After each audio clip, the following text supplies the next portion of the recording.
누가복음 5장 27절에서 32절 함께 읽습니다. 시작. 그 후에 예수께서 나가사 레위라 하는 세리가 세간에 앉아있는 것을 보시고 나를 따르라 하시니 그가 모든 것을 버리고 일어나 따르니라.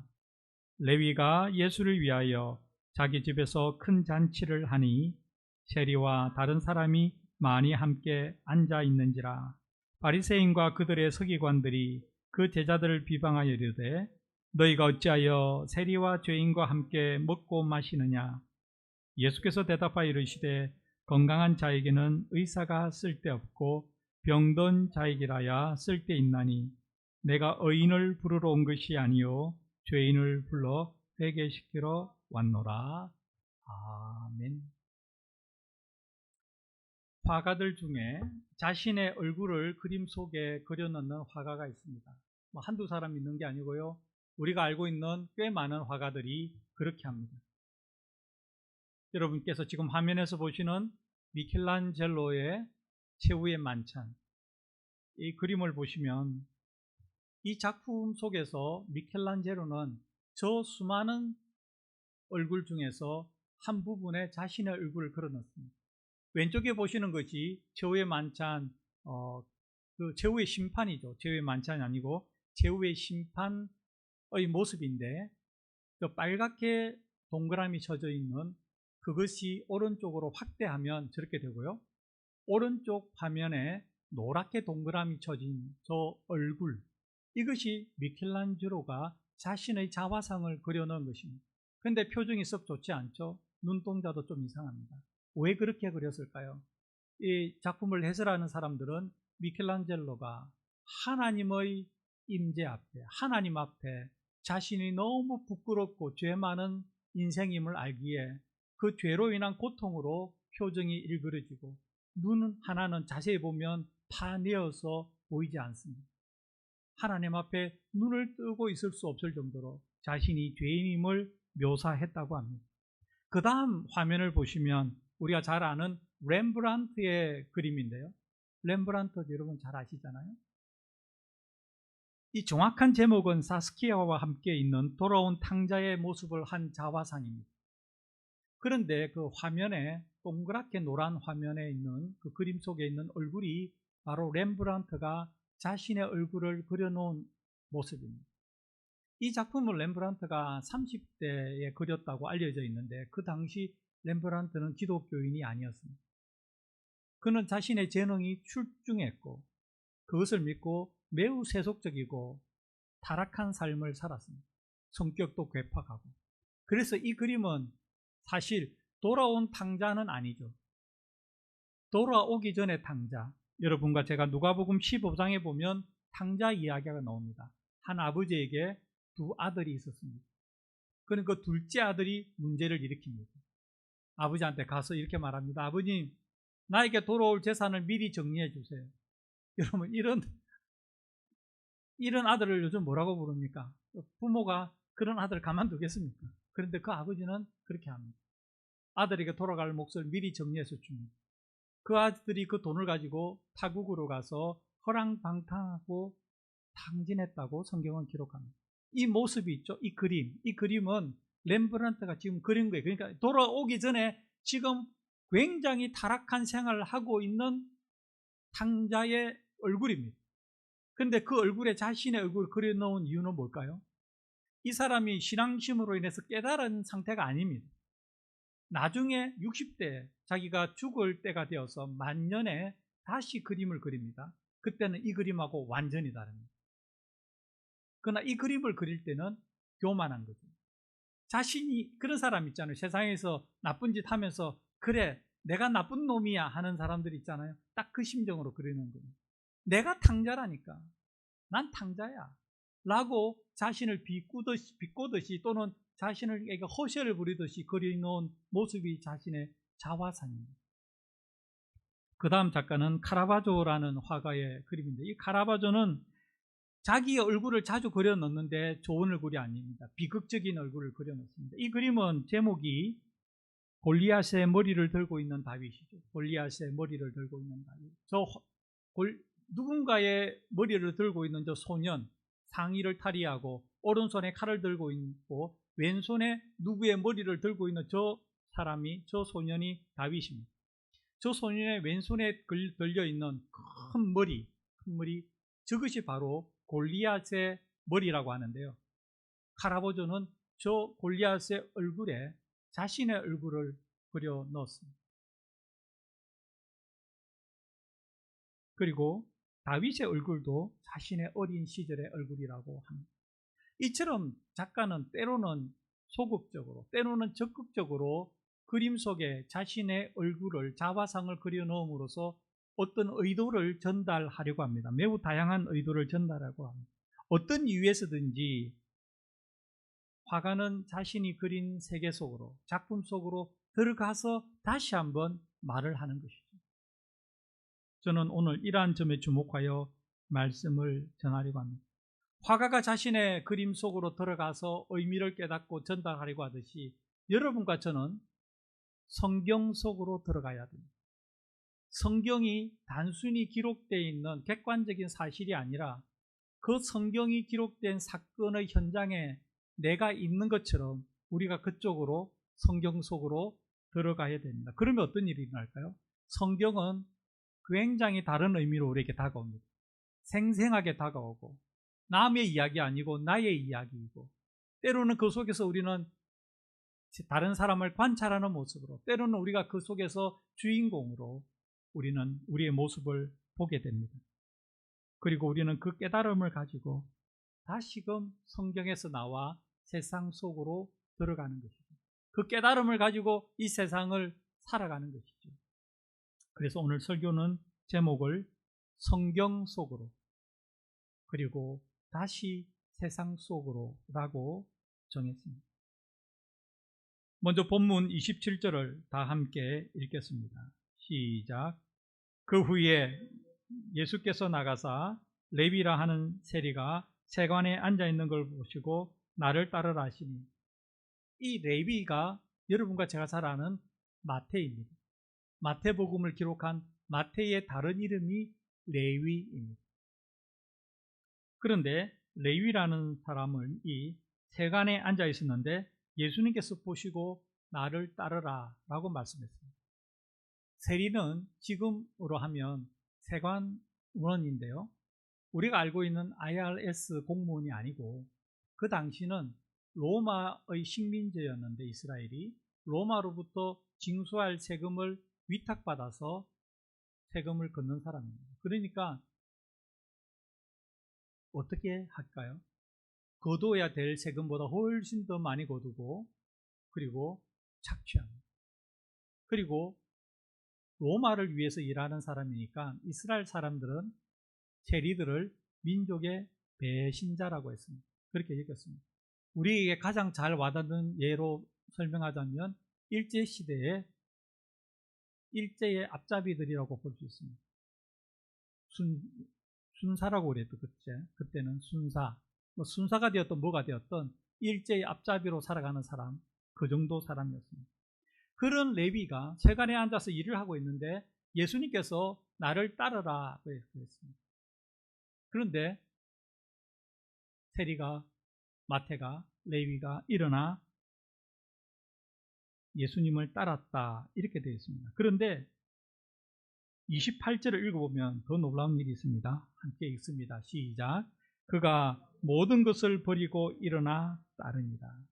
우리는 이 이야기가 이게 압축되어 있는 건지 어떤 건지 잘 모릅니다. 분명하게 아는 것은 예수님께서 마태에게, 레위에게 나를 따르라 라고 말씀하셨고 마태는 그 말에 순종했다는 것입니다. 그리고 어떤 일이 일어났을까요? 우리는 왜 따라갔는지, 어떤 대화가 예수님과 마태의 사이에 있었는지 모릅니다. 모르지만 그 다음 일을 읽어보면 우리가 추정할 수 있습니다. 본문 29절을 다 함께 읽겠습니다. 시작. 레위가 예수를 위하여 자기 집에서 큰 잔치를 하니 세리와 많은 사람이 많이 함께 앉아 있는지라. 자, 잔치는 언제 합니까? 기분 좋을 때, 뭔가 축하할 일이 있을 때, 뭔가를 기념할 일이 있을 때 잔치하죠. 기분이 술 안 좋은데 많은 돈을 써서 잔치하는 사람은 없을 것입니다. 예수님께서 나를 따라오너라는 말을 듣고 따라갔던 마태, 세리의 직업을 버리고 따라갔던 마태는 기분이 좋은 거예요. 너무 잘 선택했다고 생각하는 겁니다. 그러니까 잔치를 하는 겁니다. 그리고 그 잔치를 하기 전에 예수님과 상의하지 않았겠습니까? 예수님, 제가 너무 좋아요. 예수님을 따라간 게, 예수님을 믿는 게 너무 좋아서 잔치를 좀 해서 내 친구들을 좀 데리고 와서 예수님을 소개해 주려고 합니다. 예수님, 몇월 며칠, 예수님 언제 시간이 가능하세요? 언제 약속 잡을까요? 뭐 이렇게 했겠죠. 그래서 날짜를 정했을 겁니다. 그리고 친구들에게 쫙 연락합니다. 그런데 그 친구들이 누구냐? 세리와 다른 사람이라고 되어 있습니다. 제가 좀 전에 세리는 어떤 사람이라고 했습니까? 그 당시 사람들에게 환영받지 못한 사람입니다. 죄인들입니다. 그리고 다른 사람들, 조금 이따 나오는 본문을 보면 죄인이라고 되어 있습니다. 누굴까요? 누가 봐도 그 시대에 저 사람은 몹쓸 사람이라고 생각되는 사람이 죄인입니다. 누가 봐도 그 시대에 죄인이라고 여겨지는 사람들이 지금 마태의 초청을 받고 마태의 집에 잔치하러 모인 사람입니다. 그러니까 제3자의 입장에서 보면 그 사람들 모임이 어떻습니까? 굉장히 이상한 조합입니다. 예수님이라는 분이 계시고 또 수많은 죄인들이 모여서 함께 매우 기쁘게 있는 자리입니다. 이상한 조합입니다. 그리고 실제로 그 모습을 본 다른 사람들도 이렇게 반응합니다. 본문 30절을 함께 읽습니다. 시작. 바리새인과 그들의 서기관들이 그 제자들을 비방하여 이르되 너희가 어찌하여 세리와 죄인과 함께 먹고 마시느냐. 똑같죠? 지금 매우 이상한 환경이, 이 장면이 매우 오묘하고 이해하기 힘든 장면입니다. 예수님이 있고 죄인들, 그 당시에 가까이 하고 싶어 하는 사람들이 꽉 모여 있는데 그 자리에 어쩐 일인지 바리새인이 왔습니다. 서기관들이 왔습니다. 그리고 비웃습니다. 지금으로 하면 이런 거죠. 야, 죄인들, 나쁜 놈들끼리 모여서 뭐 하냐? 지금 이런 겁니다. 너희들이 얼마나 나쁜 줄 알면서 왜 모여서 지금 무슨 잔치하나? 너희들이 잔치할 사람들이냐? 지금 이런 이야기입니다. 그럼 우리는 여기에서 성경 속으로 한번 들어가 봅시다. 여러분과 제가 그 자리에 있다고 생각해 봅시다. 여러분과 제가 이 이야기를 제3자의 입장에서 가만히 관찰한다고 생각해 봅시다. 매우 이상한 만남입니다. 예수님이 계시고 죄인들이 모여 있고 그 중에서 한 사람은 마태라는 사람인데 얼마 전까지 잘 나가던 세리였고 돈을 위해서라면 가족도 배반하고 민족에게 동족에게 손가락질을 받아도 괴념치 않는 사람이었습니다. 그런데 이 사람이 너무 좋다면서 싱글벙글 웃으면서 자기 집을 열어서 수많은 사람을 초청해서 잔치를 하고 있습니다. 그리고 예수님을 잘 믿는 사람으로 알려진, 예수님이 아니라 그 당시 유대교를 잘 믿는 사람으로 알려진 바리새인 그리고 서기관들이 그 자리에 모인 사람들을 비웃습니다. 자, 여러분이 그 자리에 있다면 어떤 생각이 들겠습니까? 매우 이상한 일이 일어나고 있다. 상식적으로 이해하기 힘든 매우 이상한 일이 일어나고 있다. 저는 여러분과 제가 성경 속으로 들어갈 때 성경에 기록되어 있는 내용을 읽으면서 내가 마치 그 성경의 현장에 있는 사람이라고 생각할 때 매우 이상한 기분이 자주 들 것이라고 생각합니다. 여러분과 제가 오병이어 예수님께서 기적을 일으킨 현장에 있다고 생각해 봅시다. 우리는 매우 이상한 생각이 들 것입니다. 먹을 것이 없었는데, 배가 고픈데 갑자기 사람들이 모여 앉아 있는데 예수님께서 베푸신 기적이라 하면서 물고기와 떡을 끊임없이 가져옵니다. 매우 이상한, 이해 안 되는 환경에 우리는 노출되어 있습니다. 예수님께서 물 위를 걸어서 베드로와 제자들이 있는 배로 갔습니다. 여러분과 제가 그 배 위에 있다고 생각해 봅시다. 매우 이상한 광경입니다. 파도는 치고 바람은 불어서 배는 전복될 것 같은 두려움 가운데 우리는 있는데 예수님께서 걸어오십니다. 그것도 이해 안 되는데 예수님께서 제자들 중에 베드로에게 물 위를 걸어오라 그래서 베드로는 또 걸어갑니다. 우리는 지금 그것을 보고 있습니다. 그러다가 베드로가 또 물에 빠져나갑니다. 물에 빠져 들어갑니다. 그러니까 예수님께서 또 손을 얹고 손을 내어서 건져주십니다. 그 장면에 여러분과 제가 있다고 생각해 봅시다. 성경 속으로 들어갈 때 우리가 만나게 되는 매우 이상한 장면들이 많습니다. 저는 여러분과 제가 그래서 성경 속으로 자주 들어가야 된다고 생각합니다. 그렇게 들어가지 않으면 우리는 성경을 너무 피상적으로 읽게 됩니다. 그냥 이야기구나. 하지만 우리가 성경 속으로 들어가서 마치 화가가 자신의 자화성을 그림 속에 한 인물 속에 그려놓듯이 여러분과 제가 성경 속에 한 사람으로 들어가면 우리는 그때부터 이상한 장면을 목격하게 됩니다. 그리고 반드시 경험합니다. 하나님께서 그 이상한 장면에서 일으키는 일을 우리는 보게 됩니다. 그래서 우리는 성경 속으로 들어가야 됩니다. 지금 마태, 레위라고 불리는 세리 마태는 매우 이상한 일을 일으킨 장본인입니다. 그런데 그 일을 일으킨 가장 핵심적인 원인이 뭡니까? 예수님 믿는 게 너무 좋은 거예요. 예수님 믿는 게 너무 좋은 거예요. 그래서 돈 잘 벌던 그 세리 직업 버려도 괜찮아요. 돈을 많이 써서 큰 파티를, 잔치를 해도 괜찮아요. 왜냐하면 그것으로 인해 사라지는 돈보다 예수님으로 인해서 얻는 기쁨이 더 크기 때문입니다. 우리는 그 이상한 장면을 지금 보고 있는 겁니다. 지난주에 제가 하는 설교를 듣고 여러분 중에 이런 생각을 하셨을 분이 계실 거라고 생각합니다. 저는 그렇게 생각하시는 분은 설교를 집중해서 잘 들은 분이라고 생각합니다. 왜냐하면 잘 이해가 되지 않는 이상한 장면이 있기 때문입니다. 여러분, 그 장면이 어떤 장면입니까? 제가 지난주에 그런 말씀을 했습니다. 이 세상에 존재하는 매우 다양한 종교 집단, 종교인들의 삶을 경제적인 측면에서 연구했을 때, 봤을 때 가구 소득이 10만 불 이상 되는 사람이 차지하는 비중이 종교 집단별로 다르다. 그런데 힌두교 집단이 57%로 제일 높았다.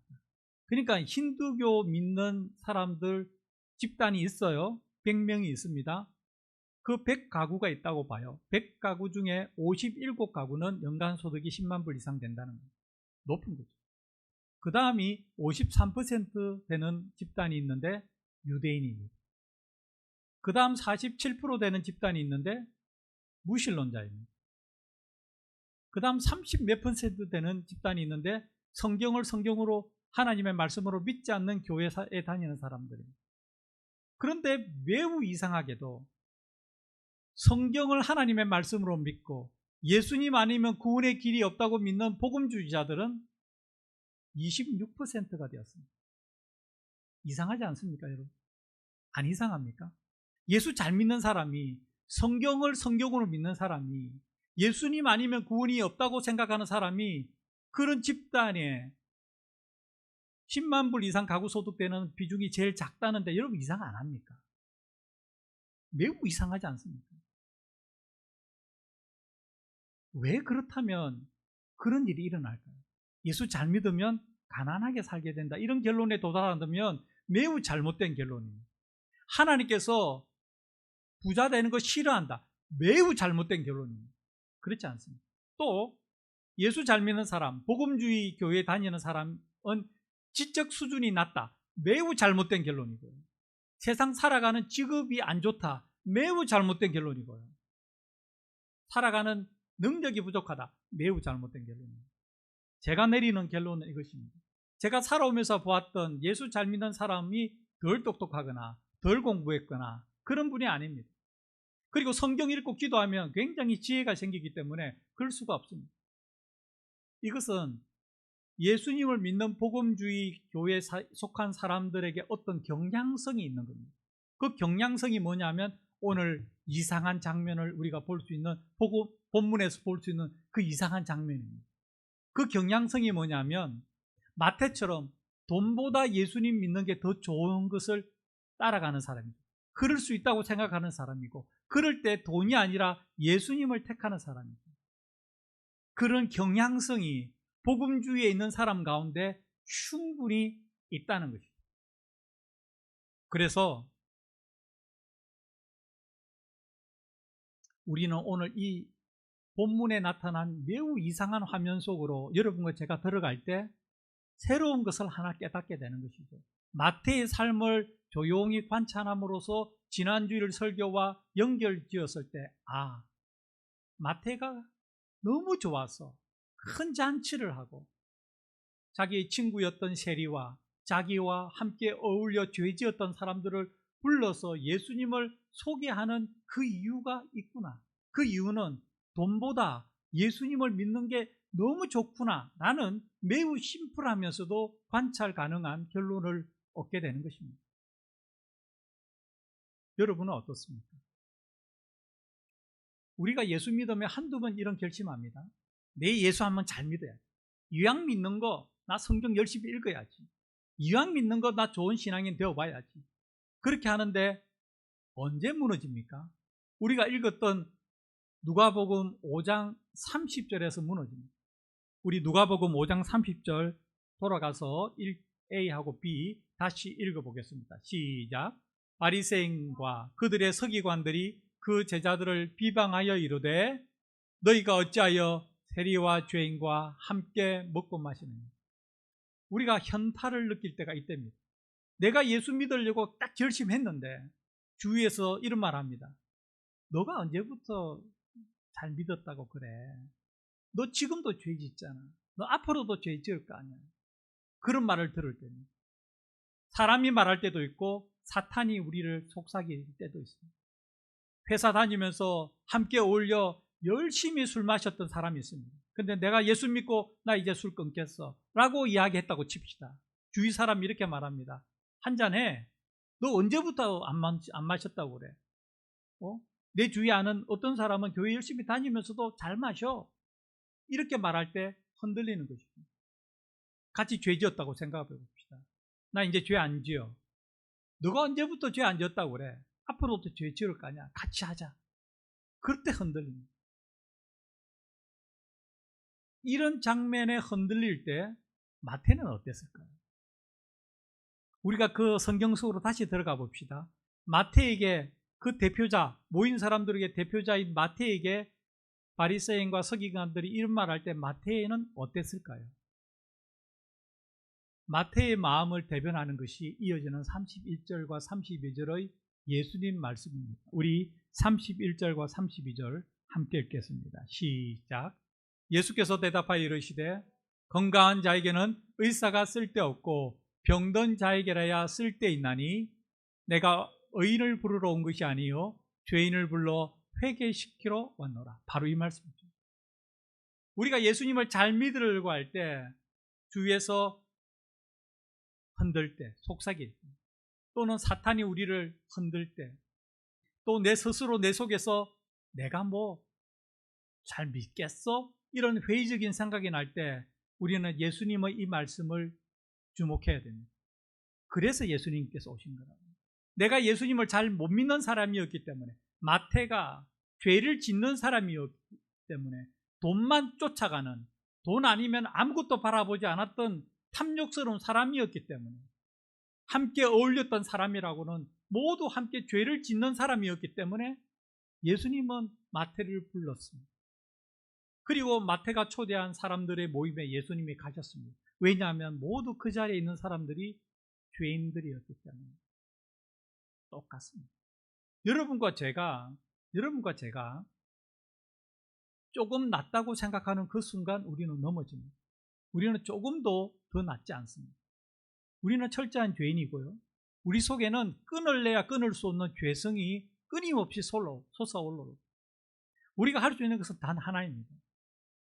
성경 속으로 들어가서 예수님이 어떤 분인가를 만나는 것이죠. 그리고 예수님께서 내가 죄인을 불러 회개시키러 왔다는 말씀을 귀담아 듣는 것이죠. 그리고 예수님께 이렇게 반문하는 것이죠. 예수님, 제가 그 속에 포함되어 있죠. 저도 예수님께서 불러 회개시키기 위해서 오신 사람 중에 한 사람이죠. 라고 묻는 겁니다. 그러면 예수님께서 주시는 죄 용서의 확신을 가지고 우리는 다시 성경에서 나옵니다. 예수님을 만난 그 기쁨을 가지고, 예수님을 만난 마태의 기쁨을 가지고 우리는 세상 속으로 다시 들어갑니다. 마치 마태가 그 기쁨을 가지고 자신의 친구 세리들과 죄인들을 불러 큰 잔치를 하며 내가 믿는 예수님이 너무 좋아, 나는 너희들에게 소개하고 싶어 라고 말했던 그 마태의 심정으로 우리는 세상 속으로 다시 들어가는 거예요.